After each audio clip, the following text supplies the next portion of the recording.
국제제자훈련에서 나오고 또 사내교회에서 지금 사용하고 있는 교리입니다. 공식적으로는 이제 교리 대학이거든요. 대학. 여러분들은 오늘 대학교에 입학하신 겁니다. 예. 그래서 이 한 권을 이제 이번에 떼보려고 합니다. 예, 한 권 떼는데 이거 오늘 이제 받으셨죠? 매주마다 우리가 할 차트를 제가 이렇게 준비해가지고 나눠드리도록 하겠습니다. 그래서 이게 고리를 해드렸잖아요, 그렇죠? 그래서 차곡차곡 이제 매주마다 모으시다가 마지막 주가 끝나면은 제가 이거를 이게 자 펀칭 다 해놨잖아요, 그렇죠? 그 이것을 이제 제가 이렇게 그 링을 박아가지고 여러분들이 책자로 쓸 수 있도록 만들어 드리도록 하겠습니다. 한 주 한 주 이거 책을 만들어 간다라고 생각하시면 좋을 것 같고요. 연필 다 준비하셨죠? 연필 준비하셨으니까 우리 이렇게 먼저 맨 앞에다가 자기 이름을 딱 적어 놓으세요. 자기 이름을. 우리 교회의 특징 중에 한 가지는 교회에서 나누어 주는 것을 절대로 집에 가져가지 않는다. 주보도 가져가지 않고 책자도 가져가지 않고 가져가라고 주는 것도 고스란히 다 놔두고 가고 안 가져가도 됩니다. 그런데 다음 주에 또 설려야 되잖아요. 그러면 이게 네 건지 내 건지 모르니까 이름을 딱 적어 놓으십시오. 이름을 딱.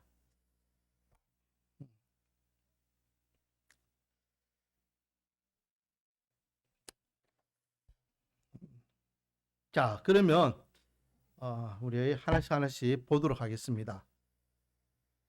맨 처음에 이제 표지를 보면은 명쾌하고 감동 있는 교리 이야기. 이 책 이름이 그렇게 적혀 있습니다. 그리고 한 장을 넘겨 보십시오. 페이지로는 이제 3페이지가 되겠습니다. 넘길 때에 고리가 하나밖에 없기 때문에 조금 불편할 수 있지만은 조심해서 딱 넘기십시오. 이 완성된 책이 아니라서 제가 고리 하나만 딱 그려놨습니다. 혹시 불편하면 집에 가서 고리 2개 사가지고 또 연결해가지고 그걸 하셔도 됩니다. 자, 예수님의 신실한 제자들의 명쾌하고 감동 있는 교리 이야기. 머리말 제가 한번 읽어볼게요. 흔히들 교리는 딱딱한 공부라고 말합니다. 머리만 커지는 일이라고 오해하기도 합니다. 그러나 기독교 교리를 공부하는 일은 하나님을 섬기는 것을 배우는 일입니다. 하나님과 성경을 올바로 알지 못하는데 그분을 어떻게 섬길 수 있겠습니까? 교리 대학을 수료하신 많은 성도들 역시 교리 공부를 통해 하나님을 더 잘 섬길 수 있다고 고백하곤 합니다. 제가 교리 공부를 하는 이유는 오늘 이제 목적이 나오는데 따라하겠습니다. 잘 믿기 위해서다.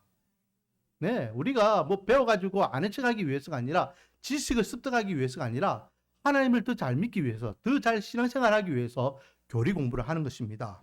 자, 첫째, 교리 대학은 성경 말씀을 주제별로 체계적이고 종합적으로 배우는 과정입니다.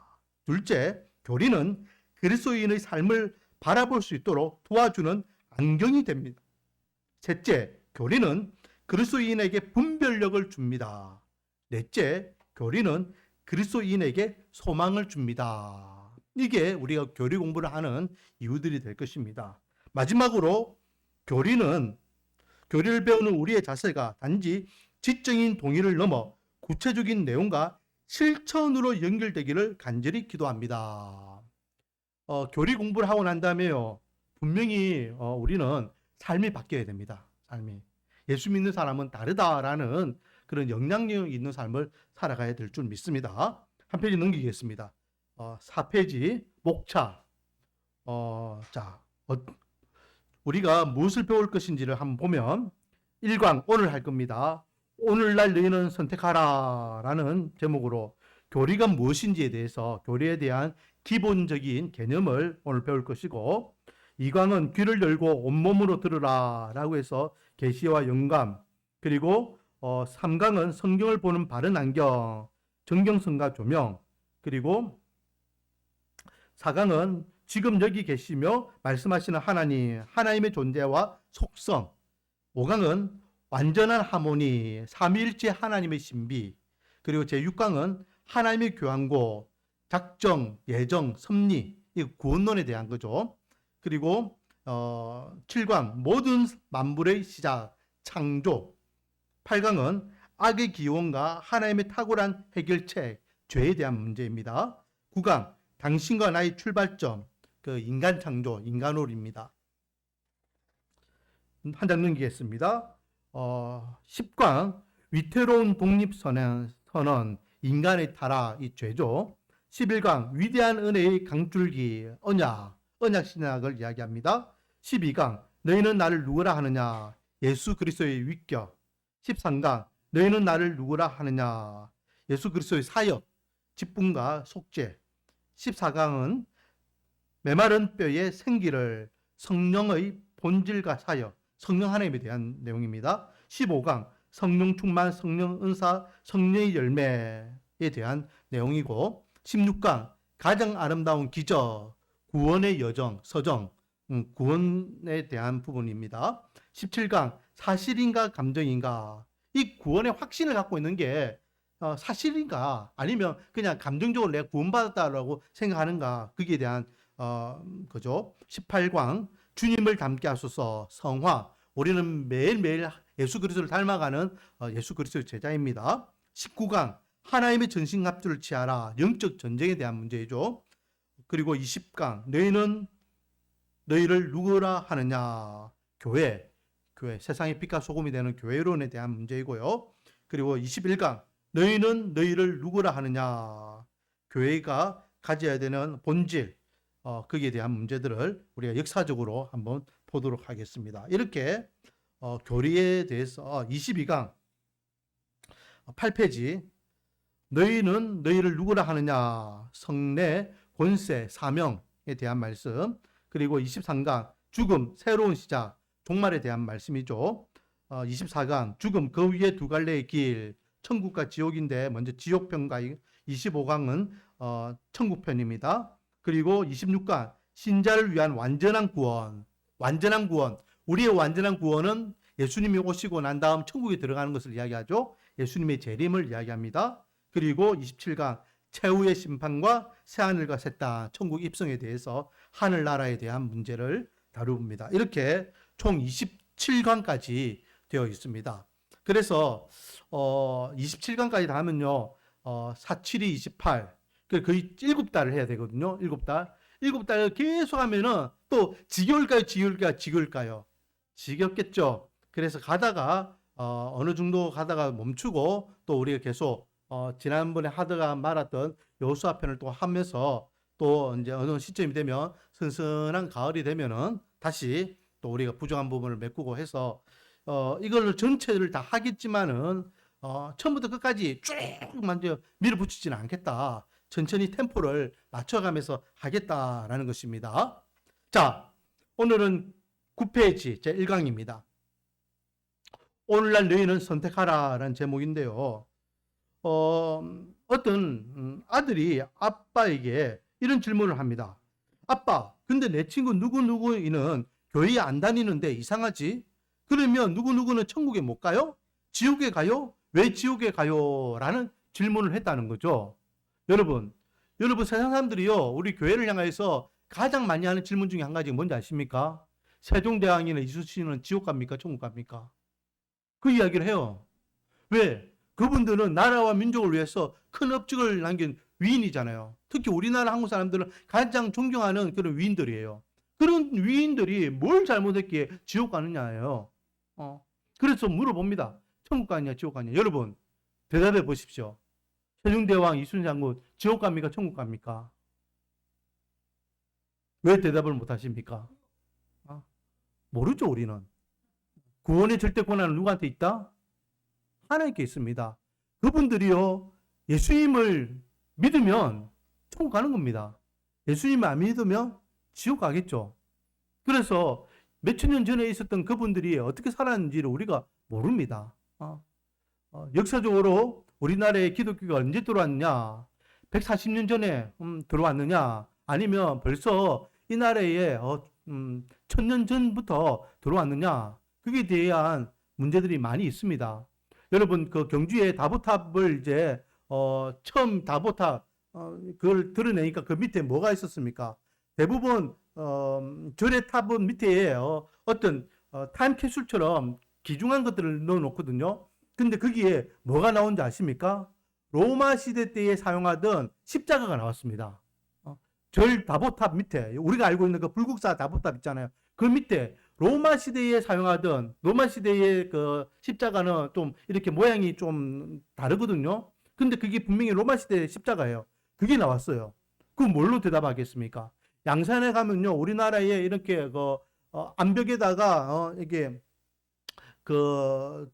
석상들 이렇게 조각해 놓잖아요. 근데 밀양에는 보면은 우리나라에 있는 보통 석구 불상들하고 완전 다른 이상한 모양의 석상이 새겨져 있는 거예요. 그리고 그 밑에는 우리나라 한자가 아니라 엉뚱한 이상한 글자가 적혀져 있어요. 이게 도대체 뭐지? 나중에 보니까 그 밑에 뭐라 써 있냐면 토마스가 적혀 있어요. 토마스.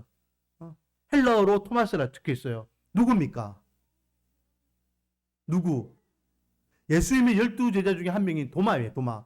도마상이 거기에 새겨져 있는 거예요. 우리나라에 복음이 언제 들어왔는지는 아무도 모릅니다. 경교라는 이름으로 그 중국에 이미 기독교가 들어왔었어요. 그것이 뭐 이단이라고 이야기하지만 어쨌든 기독교의 색깔을 갖고 있는 그것이 우리나라에도 들어왔다. 그래서 사대부들은 그렇게 경고를 믿었다라는 사람들도 있습니다. 도마가 어디서 순교당했는지 모른다. 그런데 극단적으로 이야기하는 역사학자들은요, 도마가 우리나라에 와서 복음 전하다가 순교했다. 그런 이야기도 하는 사람이 있습니다. 그렇기 때문에 복음에 대해서 우리가 뭐라고 이야기할 수가 없는 거예요. 자, 중요한 건 뭡니까? 구원은 예수님을 믿기만 하면 구원받는 겁니다. 할렐루야. 또한 분명한 사실은 예수님을 믿지 않으면 누구든지 구원을 받지 못한다. 근데 이걸 우리가 똑바로 대답 못하는 거예요. 제가 저번에 금방 이야기했는데 여러분 대답 못하잖아요. 이걸 함부로 대답하면 어떡하지? 정확하게 이야기해 주면 됩니다. 그 정확하게 이야기해 줄 수 있는 그 훈련이 바로 이 교리 공부라는 거예요. 지옥 가느냐 천국 가느냐. 지금 사람들은요, 종말에 대해서, 지옥과 천국에 대해서 생각도 안 합니다. 그런데 뜬금없이 교회를 이렇게 꼬투리 잡기 위해서 세종대왕 그럼 지옥 갔냐고, 이순신 장군이 지옥 갔냐고 그렇게 이야기하죠. 우리는 한마디 하면 됩니다. 예수님을 믿으면 천국 갈고 예수님 안 믿으면 지옥 가겠지. 그게 답이잖아요. 거기에 대한 명확한 답을 우리가 우리 입으로 할 수 있는 훈련이 필요한데, 거기에 대한 목적을 우리가 이렇게 교리 시간을 통해서 배우는 겁니다. 자, 보십시오. 순진한 아이의 눈을 보면서 천국과 지옥, 구원자 예수님에 대해서 가장 쉽게 설명할 방법이 무엇일까? 잠시 고민이 되었다. 이 질문의 핵심은 예수님을 믿는다는 것은 무엇인가? 라는 것이다. 어린아이에게 설명을 해주는 일이었지만 교리를 몰랐다면 생각보다 어려웠을 것이다. 문제는 뭡니까? 구원가는요, 예수님과 직접적으로 연결되어 있는데 이걸 모르면요, 얼버무립니다. 뭐 천국 갈 수도 있고 지옥 갈 수도 있고 엉뚱한 소리를 하게 된다라는 거죠. 자, 성경은요, 이거는 이제 제가 생각하는 건데, 성경은 하나님의 말씀은 실과 같습니다. 옷감. 그 옷감을 가지고 디자이너들이 디자인해가지고 옷을 만들죠. 그렇죠? 옷을 만들어서 어떻게 디자인을 하느냐에 따라서 그 옷이 어떤 옷들은 군복이 될 수도 있고 어떤 옷들은 간호복이 될 수도 있고 그리고 어떤 옷들은 교복이 될 수도 있어요. 맞습니까? 똑같은 옷감을 가지고 실을 가지고 디자이너가 어떻게 하느냐에 따라서 옷이 다르게 만들어진다는 거예요. 수임새가. 그리고 그 옷을 입는 사람은 그 사람의 삶이 달라지겠죠. 군인은 군인으로서 생활할 것이고 의사는 의사로서 생활할 것이고 학생은 학생으로서 생활하게 되는 것입니다. 마찬가지입니다. 이 디자인을 한다는 것이요, 바로 목회자들이 교리를 가르친다라는 겁니다. 똑같은 하나님의 말씀이지만 이 하나님의 말씀을 어떻게 디자인해가지고 가르쳐 주느냐, 그래서 그것을 어떻게 옷을 입고 성도들이 신앙생활을 하게 만드느냐, 이게 교리라는 것입니다. 그렇기 때문에 어떤 디자인을 하느냐에 따라서 삶 자체가 완전히 180도 이상 달라질 수 있다. 그래서 교리 공부가 중요하다. 성경은 똑같은 하나님의 말씀이에요. 근데 하나님의 말씀을 어떻게 해석하느냐에 따라서 완전히 삶이 달라진다는 거예요. 자, 이제 본격적으로 보겠습니다. 10페이지 핵심 구절, 아까 전에 읽었던 요수아 24장 15절 말씀. 요수아가 마지막에 출애굽 가나안 정복 1세들을 향하여 이야기하죠. 야, 오늘날 너희들이 믿을 하나님을 너희들이 선택하라. 너희들이 전복하였던 이 가나안 족속들을 믿을 것인지 아니면 애굽에 믿었던 그 신들을 믿을 것인지 선택하라. 너희들 마음대로 너희들이 섬길 신을 선택하라. 그러나 나와 우리 집은 영원히 여호와 하나님만을 선택하겠다라고 선택에 대해서 어느 신을 믿고 따를 것인지에 대해서 선언하고 있습니다. 여러분, 저와 여러분은 누구를 선택해야 되겠습니까? 저와 여러분은 오직 하나님과 예수님을 선택해야 될 줄 믿습니다. 자, 오늘 그 핵심 목표는요, 모든 진리의 권능 대신 하나님을 인정하자. 주권자 대신 하나님을 겸손한 마음과 지성으로 배워가기를 원한다라는 거죠. 하나님을 인정하고 하나님을 바로 배우기를 원하는 것이 우리가 교리를 하는 핵심 목표입니다. 그래서 교리에 대한 오해, 교리란 무엇인가, 교리를 왜 배워야 하는가, 신앙생활에 있어서 교리의 위치, 어떠한 자세와 방법으로 공부해야 하는가, 성경의 중요한 8대 교리, 이렇게 오늘 내용을 배우기를 원하는데, 이게 교리라는 용어는요, 전먹이 그리스도인들의 생각할 때에는 교리는 뭡니까? 예수만 믿으면 되지, 교회 가서 설교 들으면 되지, 머리 복잡하게 뭘 그렇게 생각하지 해. 그냥 믿지.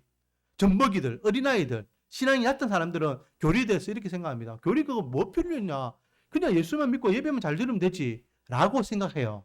하지만 예수님의 제자로서 다 자라기를 원하는 그리스도인들은 교리를 이렇게 생각한답니다. 세속적 가치관과 피곤한 일상에서 나를 지켜주는 든든한 버팀목, 시냇가에 심은 나무처럼 아름답고 강한 그리스도인이 되는 비결. 교리는 우리를 세상으로부터 지켜주는 버팀목이고 또 하나님의 사람으로 건강하게 성장할 수 있는 그런 비결이다라는 것이죠. 그렇기 때문에 제자로서 성장하기 원하는 사람들은 이 교리를 무시하지 않는다라는 것입니다. 여러분들은 어떻습니까? 그거 왜 배워? 라고 생각하십니까? 배워야지. 배워서 우리가 바른 신앙생활을 해야지. 라고 생각하십니까? 여러분은 젖먹이 그리스도인들입니까? 예수님의 제자가 되기를 원하는 그리스도인들입니까? 자, 교리와 함께 긋기. 1번, 교리에 대한 오해입니다. 자, 무용지물론. 한마디로 이야기하면 교리는 아무런 유익을 주지 않는다라는 거예요. 아무런 유익. 쓸데없는 것이다. 그냥 그거는 신학자들이 딱딱하게 자기들의 이렇게 주장하는 것이다.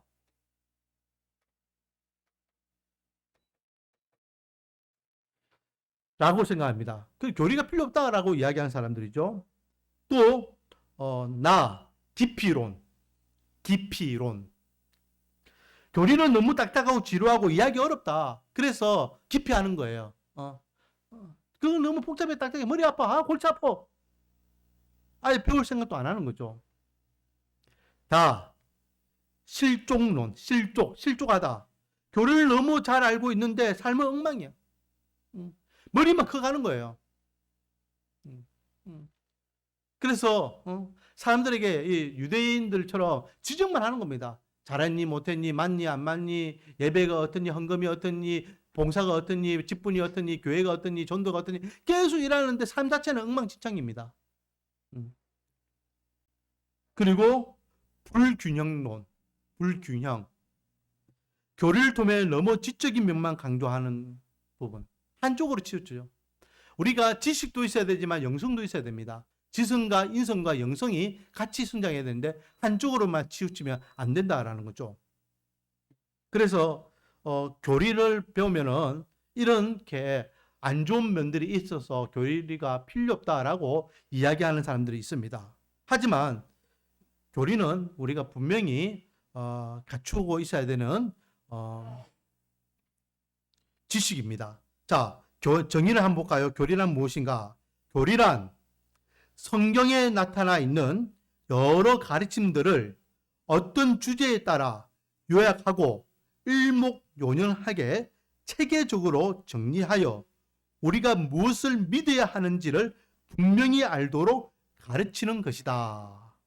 교리란 성경에 나타나 있는 여러 가르침들을 어떤 주제에 따라 요약하고 일목요연하게 체계적으로 정리하여 우리가 무엇을 믿어야 하는지를 분명히 알도록 가르치는 것이다.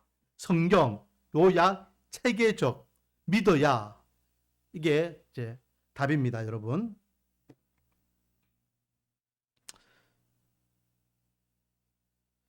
그래서 성경을 통해서 우리가 바로 믿는 그 믿음을 가르쳐주는 지식이 이 교리라는 도구라는 것입니다.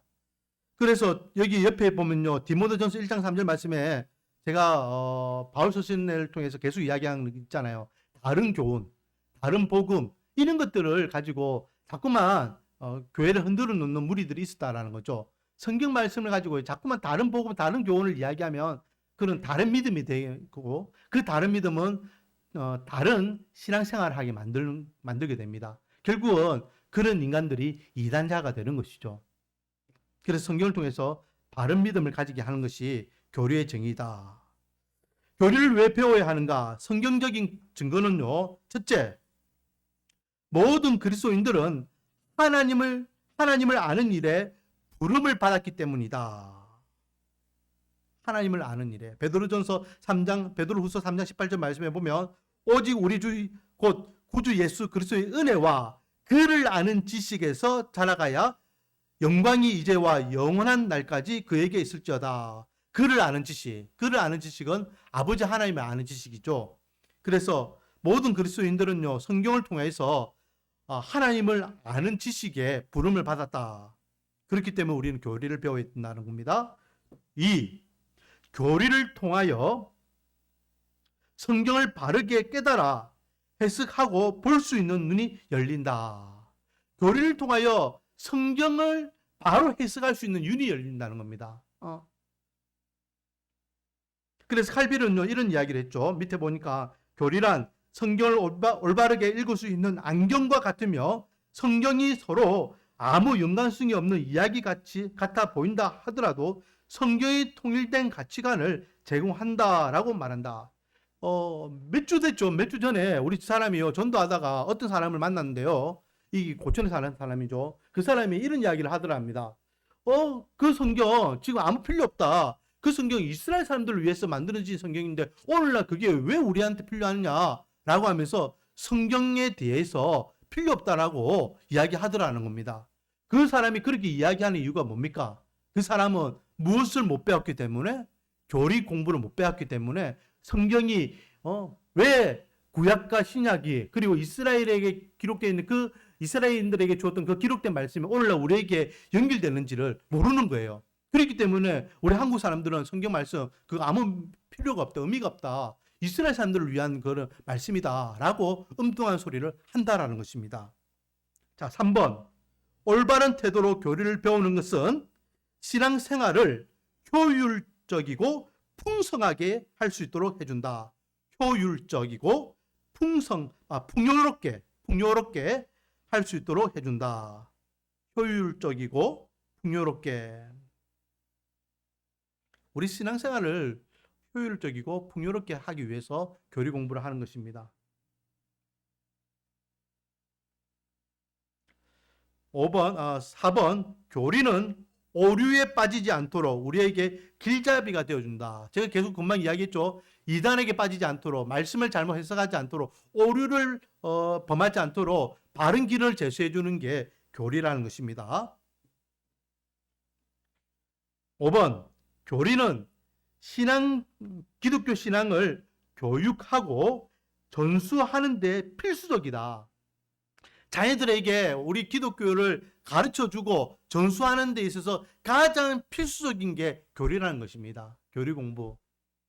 우리가 누구를 믿고 왜 믿고 믿음의 결과가 무엇인지, 그리고 믿음의 삶을 어떻게 살아야 되는지를 가르쳐 주는 데에 그것을 체계적이고 핵심적으로 가르쳐 줄 수 있는 게 바로 교리라는 것이죠. 결론적으로 교리를 공부하는 궁극적인 목적은 하나님을 더 깊이 알아가고 영광을 돌리는 데 있다. 결국 교리를 공부하고 연구하는 것은 하나님을 예배하는 자로 나아가 하나님의 임재를 경험하는 것이다. 우리가 교리를 통해서요, 더 신앙생활을 잘해가지고 하나님 앞에 온전한 예배자, 하나님이 나와 함께 하심을 경험하는 신앙인의 삶을 살아가게 하기 위해서다라는 겁니다. 이해하셨죠? 따라오고 있습니까?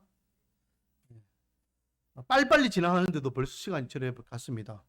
자, 나아번. 그러면 이 교리 공부는요, 역사적으로, 어땠는가? 오늘날 뭐, 제자훈련 하니까 막, 지금 뭐 교리를 막 이야기하고 하느냐? 아니라는 거죠. 초대교회 때부터 이 교리 공부를 했었습니다. 근데 그때는 교리라고 하지 않고요, 뭐라 이야기했냐면, 신경이라고 했죠. 신경 또는 신조라고 했습니다. 우리가 주일날마다 제일 먼저 고백하는 게 뭡니까? 사도신경이죠. 사도신경은요, 언제 발생했는지 모릅니다. 하지만은 초대교회 성도들이 모일 때마다 이렇게 사도신경을 했었어요. 그런데 그것을 누가 언제부터 시작했는지 모르지만 우리가 하나님을 향한 믿음, 예수님을 향한 믿음, 성령 하나님을 향한 믿음, 교회 공동체의 어떤 사명, 거기에 대해서 간추려 놓고 또 체계적으로 정리해 놓은 것이 이 사도신경이기 때문에 오늘날 우리가 고백하는 신앙 고백의 뼈대라고 이야기합니다. 제가 저번에도 이야기했지만 이 사도신경은요, 이단들은 하지 않습니다. 그래서 제가 항상 이야기하지만은 우리 교회 새로 오신 분들이 계시면은 제가 예배를 집례하지만은 귀가 쫑긋하게 그분들이 입에 가 있어요. 저분들이 사도신경을 바로 하나 안 하나. 왜냐하면 이단들은 절대 사도신경을 하지 않습니다. 얼버버리지.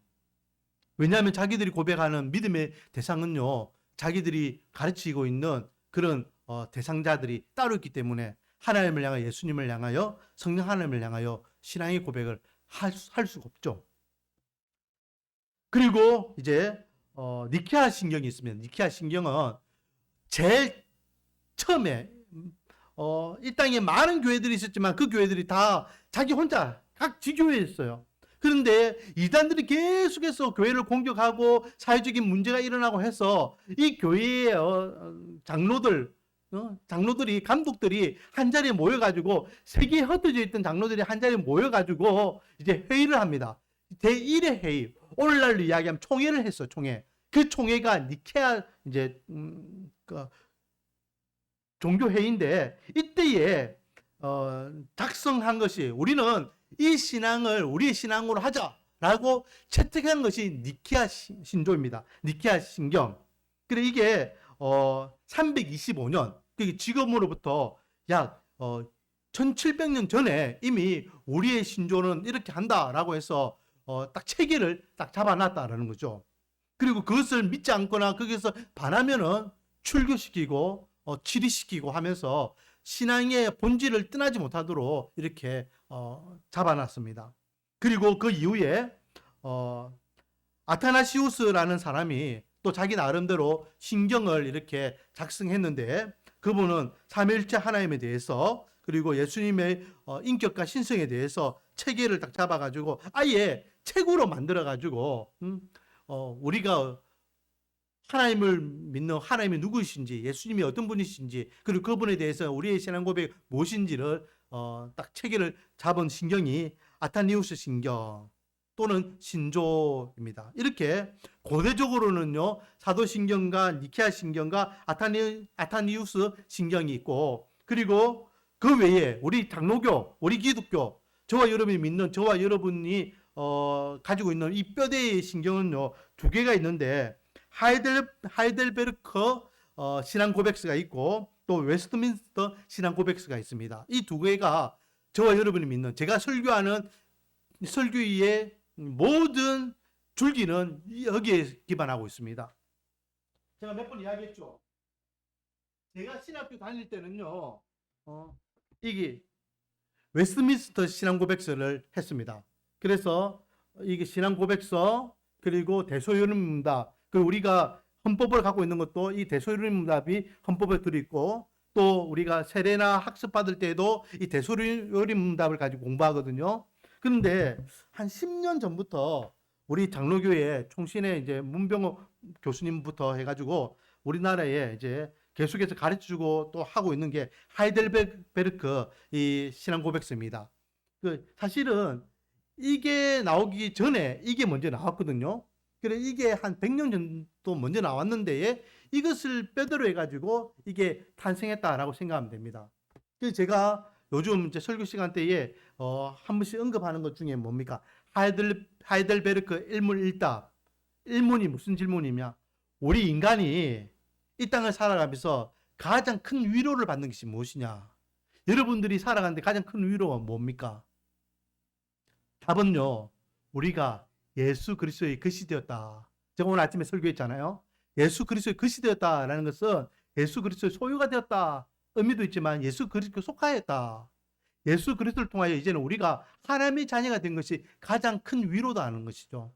우리가 이 땅에 살아가면서 어떻게 살아갔든지 예수 그리스도를 통해서 죽으면 죽음 이외에 천국이 보장되어 있다. 그것이 내가 앞으로 사는 위로가 되고 소망이 된다라는 것입니다.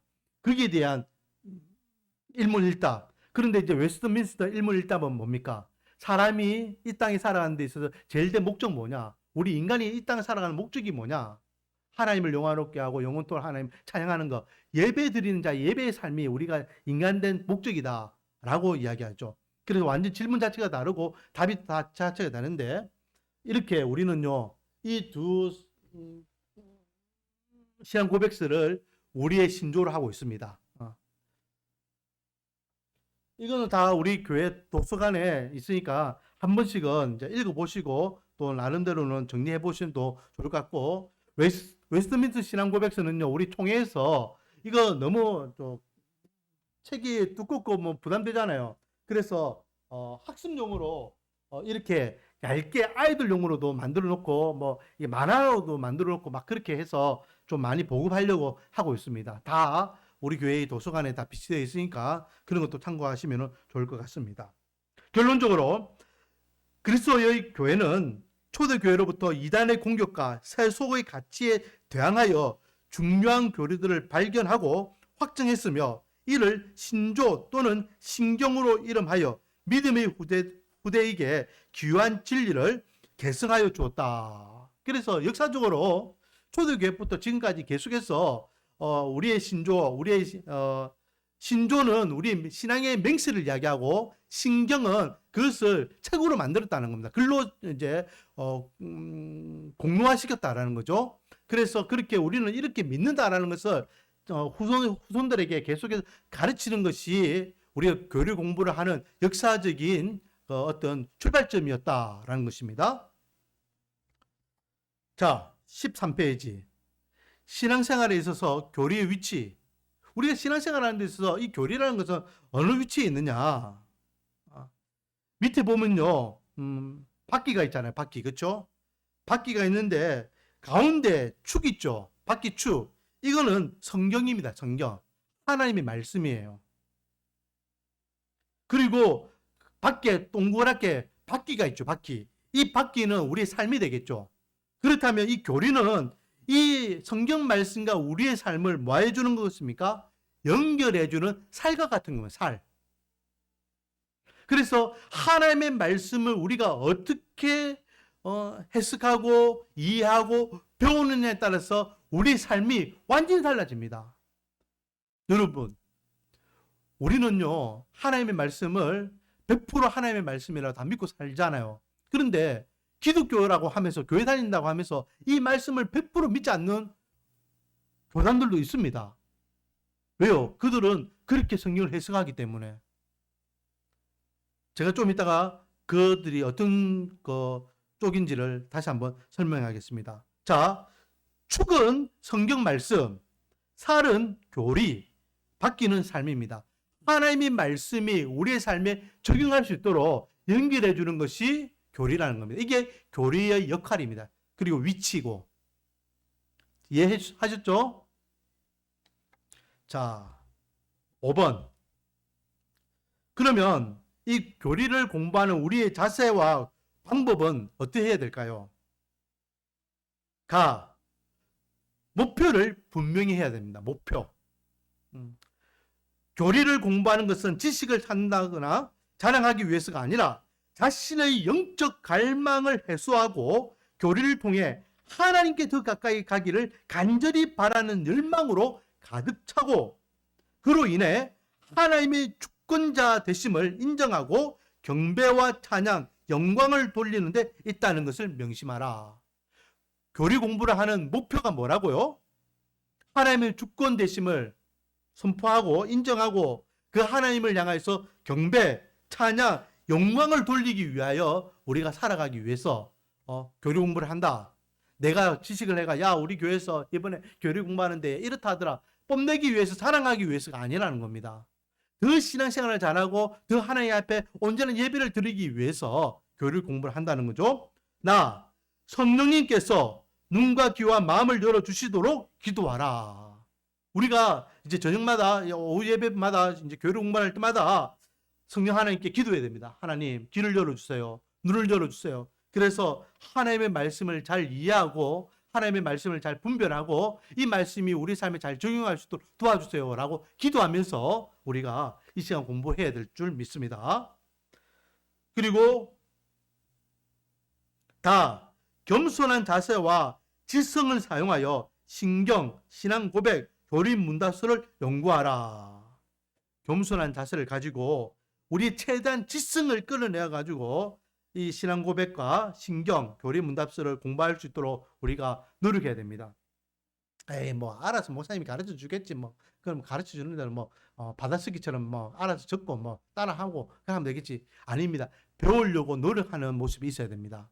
그래서 저희가 조금 전에 이런 거 한번 읽어보세요 하면은 야 저거 한번 이번 주에 한번 읽어볼까? 그렇게요 좀 읽어보려고 하고 막 이렇게 해야 되는 모습이 있어야 됩니다. 자, 라번 교리를 반드시 무엇에 적용하라?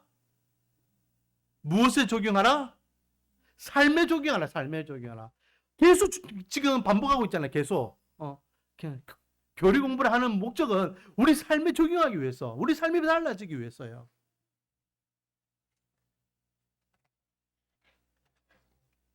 자, 결론 14페이지. 성령님께서 깨닫게 해주시는 지혜와 통찰력을 통하여 자신의 삶이 변하지 않는다면 교리 연구는 아무 소용이 없다. 더 나아가 삶 가운데 하나님의 임재를 경험하며 삶의 현장에서 예수 그리스도만이 드러나고 높임을 받으셔야 한다. 교리를 삶에 적용하고자 성령님의 전적인 도우심 아래 훈련을 계속한다면 신앙 고백이 삶으로 체화되어 마침내 예수님을 닮아가는 온전한 제자가 될 것이다. 여러분, 이런 입장에서요, 참 제일 안타깝다고 제가 생각하는데, 진짜 삶에 적용을 하지 못하는 사람들이요, 누구냐면은 신학교 교수들입니다. 신학교 교수들. 신학교 교수들은 뭐든 다 학문으로 접근하거든. 학문으로. 이것이 신앙이고 삶으로 연결되지 못하고 학문으로만 하여 다 판단하고 비판하고 논리하고 막 이렇게 하니까 깊이 있는 신앙생활을 잘 못하는 것 같아요. 특히 요즘 젊은 교수님들은 그렇게 대해서 가지고 또 그렇게 배우는 신학생들이요,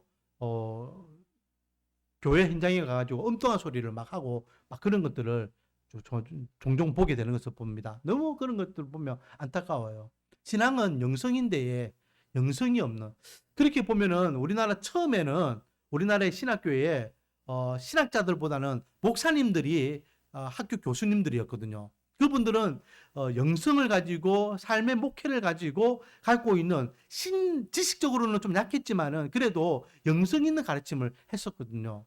근데 오늘날은 뭐 유학 갔다 오고 뭐 이렇게 내가 좀 배웠다 해가지고 너무 학적으로만 신학생들을 양성하려고 하는 것이 아닌가. 우리도 그렇게 되면 안 되죠. 신학적인 지식이 아니라 삶을 변화시켜서 온전하고 반듯한 예수님의 제자로서의 삶을 살아가야 될 줄 믿습니다. 자, 아까 전에 제가 이야기했던 디자인, 우리가 어떻게 디자인을 하는 따라서 우리 삶이 달라진다. 교리는 우리의 삶을 디자인하는 것과 같다라고 했는데 잘못 디자인하는 무리들이 있는 것을 우리 좀 생각해 보기를 원합니다. 먼저는요, 자유주의가 있습니다. 자유주의. 자유주의는요, 다른 말로 하면 인본주의입니다. 인본주의. 19세기, 20세기에 막 일어나서 막 세계를 흔들어 놨는데 우리나라에도 이게 많이 들어와 있죠. 우리나라에도 대표적인 교단이요, 기장입니다. 기장. 우리 동네에 살고 있는 이 기장이 아니라 기독교 장로회, 대한예수교 장로회 말고 기독교 장로회 있죠. 그 기장. 거기는 처음부터 아예 자유주의였습니다. 자유주의가 뭐냐면 인본주의고요. 이것은 쉽게 말하면 하나님의 말씀을 자기 마음대로 자유롭게 해석하는 겁니다. 인본적으로. 그래서 이성과학, 상식으로 이해되고 믿을 만한 것을 믿고 이성과학, 상식으로 믿지 못할 것을 안 믿는 겁니다.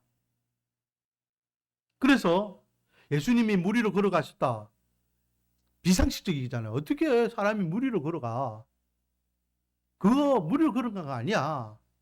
갈대밭이 있는데 저 멀리서 보니까 물가가 잔잔한 갈대밭에 예수님께 걸어가시는 것이 마치 물 위로 걸어가신 것 같이 비춰진 거야. 라고 이야기하는 거예요. 오병이어의 기적. 아니 어떻게 해요? 보리또 5개와 물고기 2마리로 5,000명을 먹일 수 있어. 그거 불가능하잖아.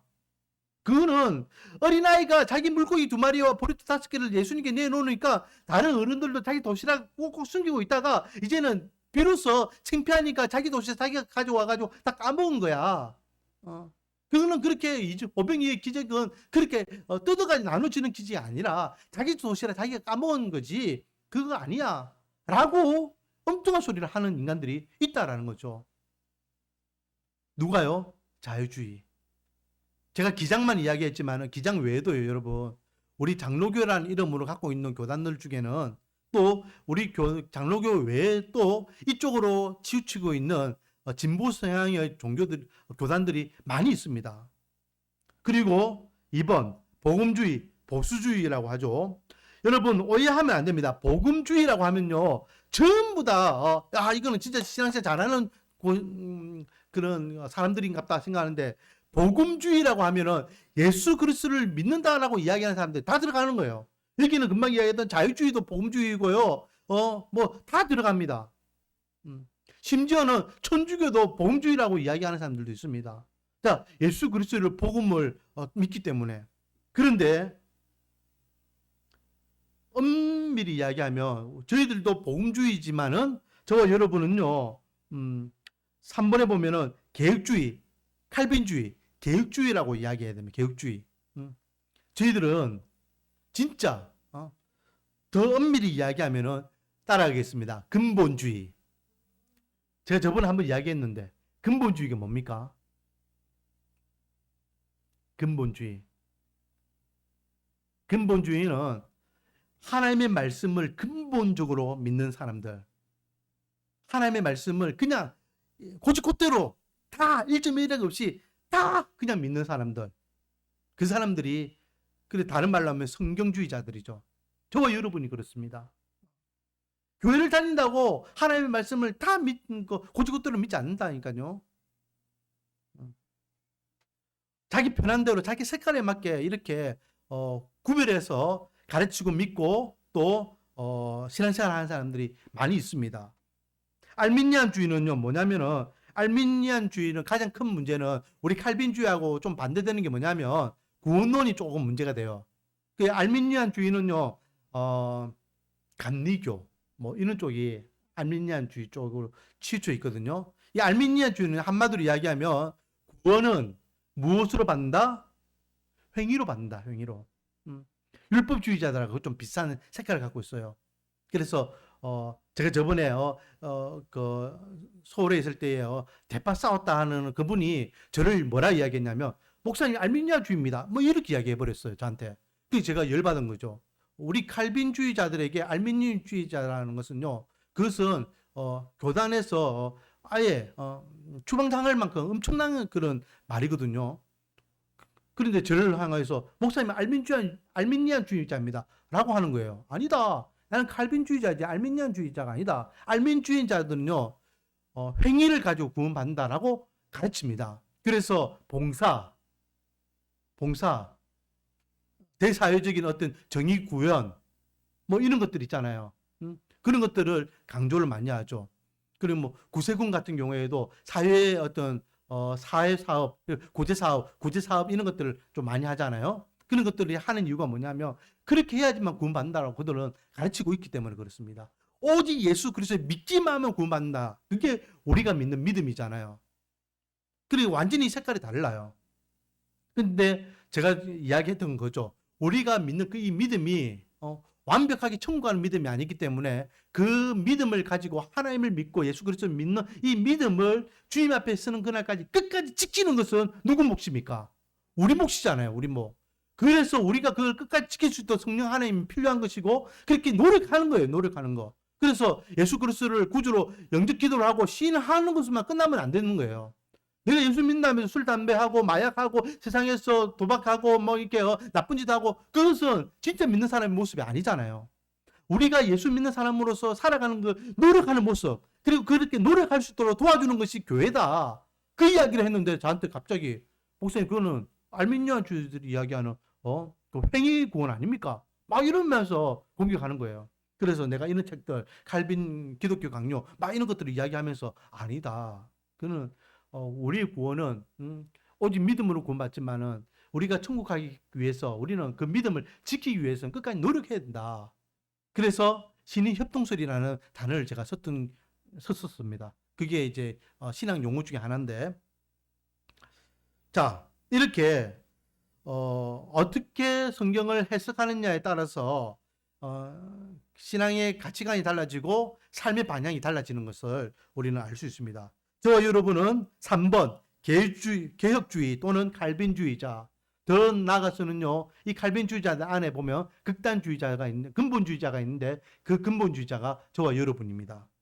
자, 교리를요 공부하는 데 있어서 주제가 있는데 총 8개의 주제를 가지고 공부할 겁니다. 성경이 뭐냐? 서론이라고도 흔히 이야기합니다. 성경에 대해서 우리가 배울 것이고, 신론, 하나님이 누구시냐? 하나님이 어떤 분이시냐? 거기에 대해서 배울 것이고, 그리고 인간론, 인간이 누구냐? 인간의 창조 목적이 뭐냐? 거기에 대해서 우리가 배울 것이고, 또 기독론, 그리스도론이라고 하죠. 예수님은 누구시냐? 예수님의 신성과 인성에 대해서 우리가 배울 겁니다. 그리고 성령론, 성령 하나님이 누구시냐? 성령 하나님이 우리에게 어떤 역할을 하고 계시느냐? 거기에 대해서 배우고, 또 결국은 우리가 구원받는 것이 무엇이냐? 구원에 대해서 이야기할 것이고, 또 교회는 어떤 곳이냐? 교회에 대해서 나눌 것이고, 마지막으로는 종말론, 하나님의 심판과 그리고 천국에 대해서 우리가 마지막 때를 준비하는 마음으로 이렇게 배우게 될 것입니다. 이렇게 8대 교리, 서론, 신론, 기독론, 성령론, 그리고 구원론, 그리고 교회론, 종말론, 인간론, 이렇게 8대 교리에 대해서 이제 본격적으로 배우게 될 것입니다. 오늘은 우리가 교리 공부를 해야 되는 목적, 의미, 거기에 대해서 나오는데 한마디로 이야기하면 교리 공부를 통하여 우리 믿음 생활을 잘하게 하자라는 것이 교리 공부를 하는 목적입니다. 이해하셨죠?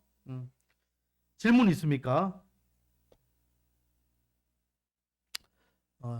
짧은 시간에 1시간 반 정도 해야 되는데 한 4, 50분 만에 이것을 하려고 하니까 제가 크게 넘어가면 크게 뭐 다음에 또 우리가 이거 할 기회가 있으면은 이제 그때는 좀 더 체계적으로 이렇게 할 수 있도록 하고 올해는 조금 우리가 전체적인 틀만 한번 잡아본다라는 생각으로 해봤으면 좋겠습니다. 기도하겠습니다. 아버지 하나님, 우리가 교리 공부를 해야 되는 목적을 다시 한번 상기해 봤습니다. 정말로 그렇습니다. 입으로만 믿는다 하면